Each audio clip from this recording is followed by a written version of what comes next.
Row 2, the number 2 from Nicolas Lapierre, then it's Boemi, Heinkel, Belini and Johnny Kane for the top here. They are beautifully formed up as they go past us, and we are racing in round 2 of the FIA World Endurance Championship, and the pole sitter Andre Lottery gets to the inside first, and the Audis 1, 3 and 2 are 1, 2 and 3 as they head round the source for the first time and punch downhill. Through comes the Toyota, through comes the Toyota of Nicolas Lapierre. The number 7 car has sneaked through, not past 1 but 2 Toyotas there.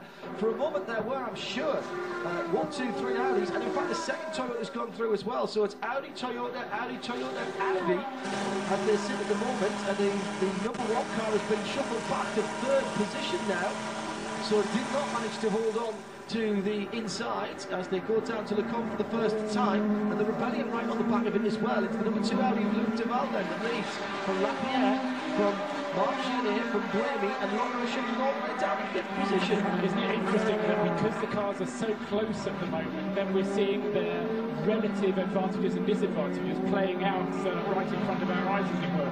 The Toyota's hybrid system is clearly more efficient. I mean, that was the demonstration, wasn't it, John? As they came out of the source hard on the accelerator, and then the Toyota's hybrid kicks in and helps it gain those 2 positions. Fantastic stuff.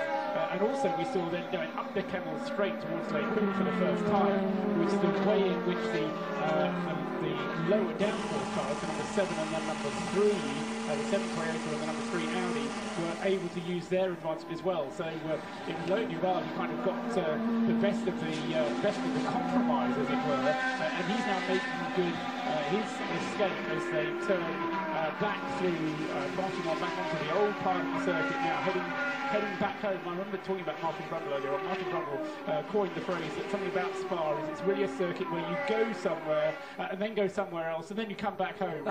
And that's very much a characteristic of Spa. You go all the way down to Malmedy, then over to Stavelot, and then you come back to Spa. That's a very, very good point as the battle continues at the head of the field. And at the end of lap 1, with the first lap being completed, not from a standing start, but from a slow rolling start in 2 minutes 5, on 106.5 FM and around the world at RegioLeMond.com. It is Loic Duval who leads for the number 2 Audi. Nicolas Lapierre is second by about half a second in the 7 Toyota. And the 3 Audi in 3rd is Marc Genet, with a second and a half or so back, and then Andre Lottery is half a second further back with his teammate. Boemi and Heinkel have a bit of a scrap in the second between them.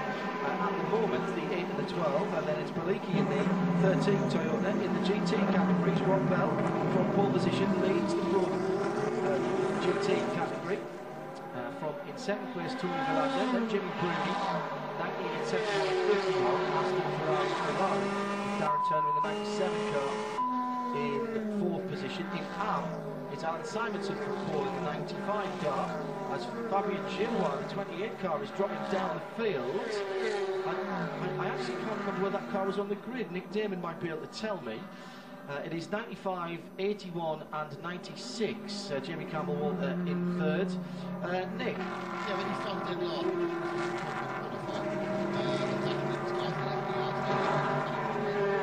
I see what's happened. They put him in his correct place on the grid. He is up to 25th now. That is absolutely right. Thank you very much indeed. He was dropping down. Now he's caught up on the second times here.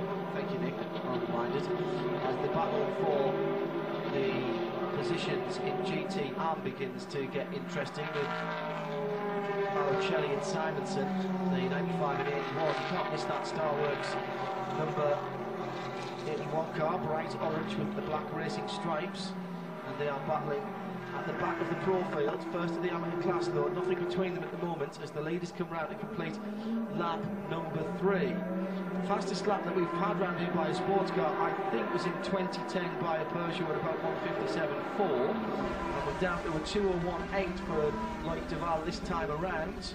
He's got a 1.8 second lead now over Nicolas Lapierre. 2:07 and 3 in 3rd place. There's another second and a half further back, Marc Genet. And then it's the number 1, the number 8, the number 12, the number 13 and the number 8. That is your top 8 in P1. In P2, although we're not seeing it, I can tell you that Olivier Plan, the 24 Morgan, has taken the lead ahead of pole sitter Nick Manassian in the 49 Pcom Orica, from Ollie Turvey in the 38, Zytek in 3rd, and Bertrand Baguette, who only Belgian driver in the race, I had a chat with his mother earlier on down the grid. Well, actually, I did Thomas did because he did the interview in French. 25 is Pensonia in 5th place, and they're separated by something in the region of only 4 seconds between 1st and 5th in the P2 category. So that's clearly a cracking battle as Marc Genet puts in the fastest first sector in the slippery.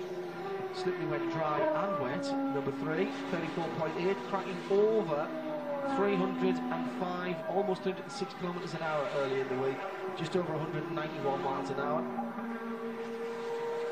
And the 4th place then, Andre Lotterer has got past Sebastian Graham. He lost that position on the first lap, remember, but now he's hovering into position to put some pressure around the Adrian Newey section of the circuit, as Nick likes to call it, the bit where downforce and design counts.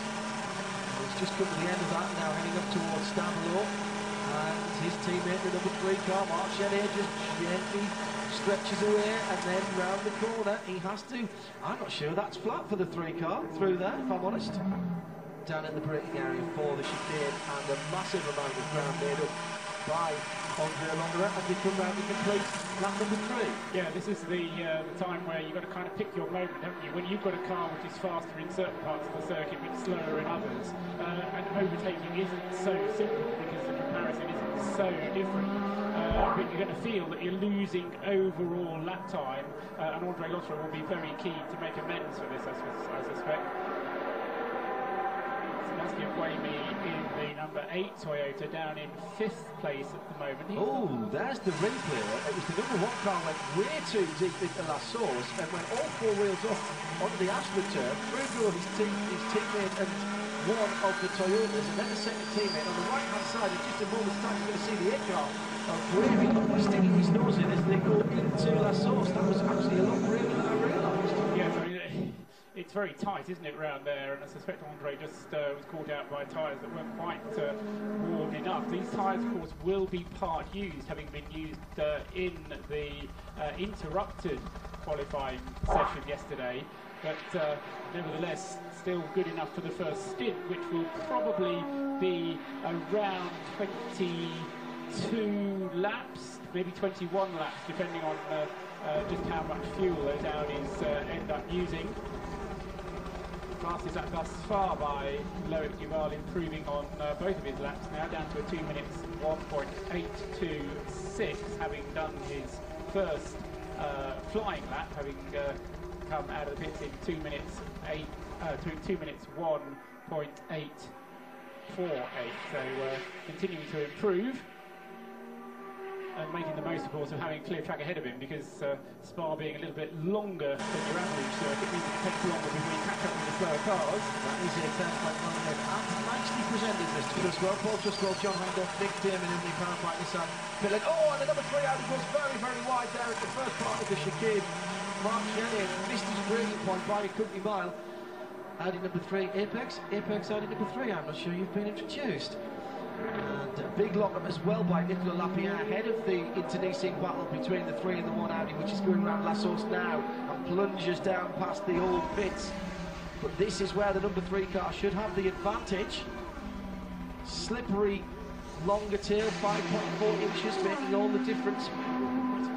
Out over the top of Radion, and not having to worry about that pit lane marking that is on the right-hand side there. And Genet has pulled out well over, well, about 0.2 of a second, not as much as last time. He pulled out half a second last time, and here comes the number 1 car. Andre Lotterer dives to the inside. In fact, no, he's net through, as the 3 of Marc Genet pulls to driver's right, going down into Rivard, and lets his teammate through at the start of the twisty bit. And that, I think, is a smart move, if I'm honest. Yes, I think whether it was any message over the radio or just the 2 drivers using their heads, I mean, Andre Lotterer, it was inevitable that he was going to go through. I mean, the man was on pole position, the car is quick, and I think Andre would have been very eager to have got that car through. Already 6 seconds adrift of the race leader, who is still Loic Duval, who is still going very rapidly indeed, and opening up the gap between himself and the rest of the field, up to 4.8 seconds in his first to second, and now we're going to be able to see